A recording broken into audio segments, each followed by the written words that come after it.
4-5 আগস্টে আমাদের আমির সাহেব, সিনিয়র নায়েবে আমির সাহেব কিভাবে মার্চ টু গণভবনের ঘোষণা দিয়েছিলেন।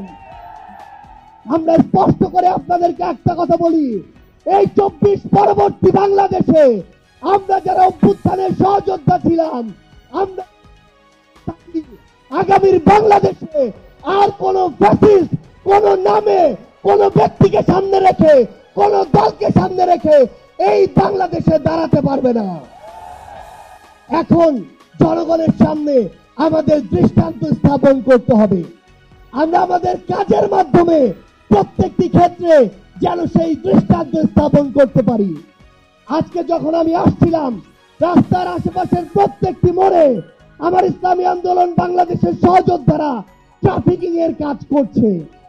এটাই হচ্ছে দৃষ্টান্ত যে আমরা কাজ করব, আমাদের রাজনৈতিক সমাবেশ করব, একই সাথে জনগণের যেন দুর্ভোগ না হয় সেটাও আমাদের মাথায় থাকবে। আমরা এর আগেও দেখেছি এই মাঠে প্রোগ্রাম হয়েছে, প্রোগ্রাম শেষ করে মাঠের প্রত্যেকটি ময়লাকে পরিষ্কার করা হয়েছে।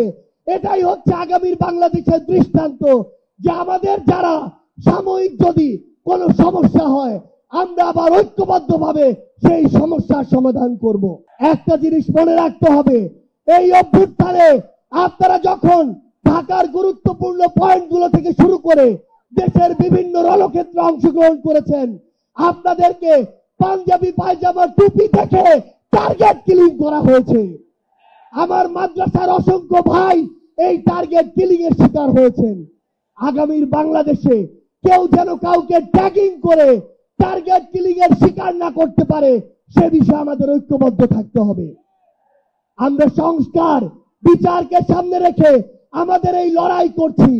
আপনারা পিআর এর কথা বলেছেন, এই যে পিআর আগামীর বাংলাদেশের সংসদে আমরা যদি আসলেই জনগণের প্রতিনিধিত্ব চাই তাহলে আগামীতে এই পিআর নিয়ে আমাদের আরো জোর সোরে ভাবতে হবে। আমরা আপনাদেরকে স্পষ্ট করে আমাদের জাতীয় নাগরিক পার্টি এনসিপির পক্ষ থেকে অঙ্গীকার করি, বাংলাদেশের প্রশ্নে জনগণের প্রশ্নে আপনারা যদি ঐক্যবদ্ধ থাকেন, আপনাদের সাথে কাঁধে কাঁধ মিলিয়ে 24-এর মতো এনসিপি আবারও আগামীর বাংলাদেশে লড়াই করবে।